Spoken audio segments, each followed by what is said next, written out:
महाराष्ट्र में जो विधानसभा के चुनाव हुए, उस चुनाव में जैसे हर चुनाव में हर राजकीय पक्ष, उस पक्ष के कार्यकर्ता बड़े सक्रिय होते हैं, प्रचार करते हैं, अपना काम करते हैं। अब की बार जो चुनाव हुए उसमें आम हिंदू जनता बहुत ज्यादा परिमाण में सक्रिय थी। जितनी होनी चाहिए थी उतनी नहीं थी, लेकिन जो भी कुछ थी बहुत ज्यादा परिमाण में सक्रिय थी। इसलिए हमने ये चुनाव का नतीजा देखा कि पूरा चुनाव होने के बाद जो रिजल्ट आए उसमें विरोधी पक्ष को अपना विरोधी पक्ष नेता चुनने की तक हैसियत नहीं रखी गई। लेकिन मैं सबको एक बात के लिए सावधान करना चाहता हूं, क्योंकि केंद्र में नरेंद्र मोदी की सरकार है, अमित शाह जी की सरकार है, उत्तर प्रदेश में योगी आदित्यनाथ जी लगे हुए हैं, महाराष्ट्र में अभी जो सरकार बन रही है ये हिंदुत्ववादी सरकार है। हमारे आदरणीय देवेंद्र फडणवीस जी खुले तौर पे कह चुके हैं कि हाँ हम हिंदुत्ववादी है, कोई दो राय नहीं है। एक नाथ शिंदे जी भी कह चुके हैं कि हाँ हम हिंदुत्व के लिए काम करते हैं। लेकिन इसका मतलब ये नहीं होता है कि केंद्र में अगर हिंदू सरकार है और राज्य में अगर हिंदू सरकार है तो सारे के सारे हिंदू अभी सुरक्षित हो गए, ऐसा उसका मतलब नहीं निकलता है। अगर कोई हिंदू उसका ऐसा मतलब निकलता होगा तो अपने आप को बहुत ज्यादा फंसा रहा है, ये गलत बात है, ऐसे नहीं होता है। अगर से मान लीजिए महाराष्ट्र में, मान क्या लीजिए तो हो ही रहा है, महाराष्ट्र में, उत्तर प्रदेश में, दिल्ली में, कहीं पे भी किसी हिंदू लड़की पे अगर अत्याचार होते हैं तो क्या हम ये कहेंगे क्या कह रहे क्या कर रहे थे देवेंद्र फडणवीस, क्या कर रहे थे योगी आदित्यनाथ, क्या कर रहे थे नरेंद्र मोदी? ऐसे थोड़ी होता है, ऐसे नहीं होता है। एक राज्य का एक राजा होता है, उसको जिम्मेदारी होती है कि राज्य चलाए, सुशासन रखे, लेकिन साथ ही साथ सारी जनता की भी जिम्मेदारी होती है। जितना भी हिंदू समाज है, सारे हिंदू समाज की जिम्मेदारी है तो जागरूक रहे। अभी एक घटना घटित हुई है, मैं जहां तक मैं याद करता हूँ तमिलनाडु या कहीं की है, वहां पे एक किसी लड़की को किसी मुसलमान लड़के ने छेड़ दिया।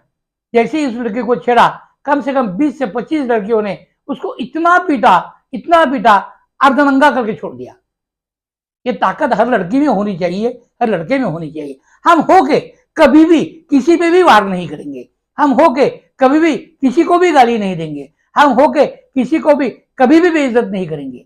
लेकिन बेइज्जती सहन करेंगे ये भी तो संभव नहीं है। 1100 साल हो गए हम बेइज्जती सहन करते आए हैं। इतना बड़ा विशाल देश था, आज कहां रह गया? और जो रह गया है उसके भी टुकड़े होने के कगार पे है। आप सब समझते हो, आप सब जानते हो, हमें एकत्रित आना होगा, बल संवर्धन करना होगा, लड़कियों को खास तौर पे तैयार करना होगा। ऐसे कैसे कोई आपके ऊपर अत्याचार करे? कोई अत्याचार नहीं कर सकता है।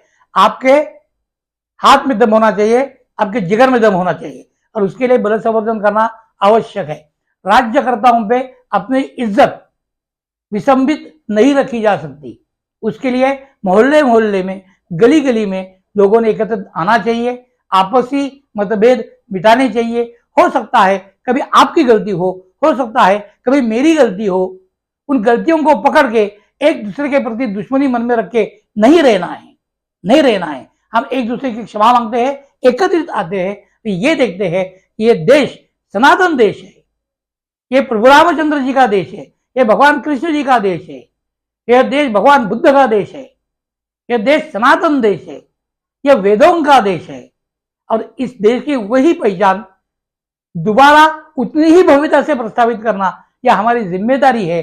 अगर हम ये जिम्मेदारी नहीं निभाएंगे तो हमारा खात्मा तो होगा ही, लेकिन हमारे आने वाली पीढ़ियों का खात्मा आज हम हस्ताक्षर करके जा रहे हैं, इसको ध्यान में रखना चाहिए।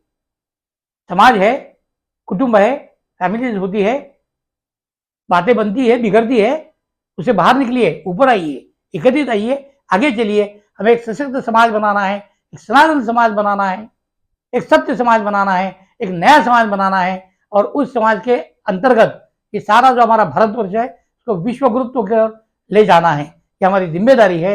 बहुत बहुत धन्यवाद।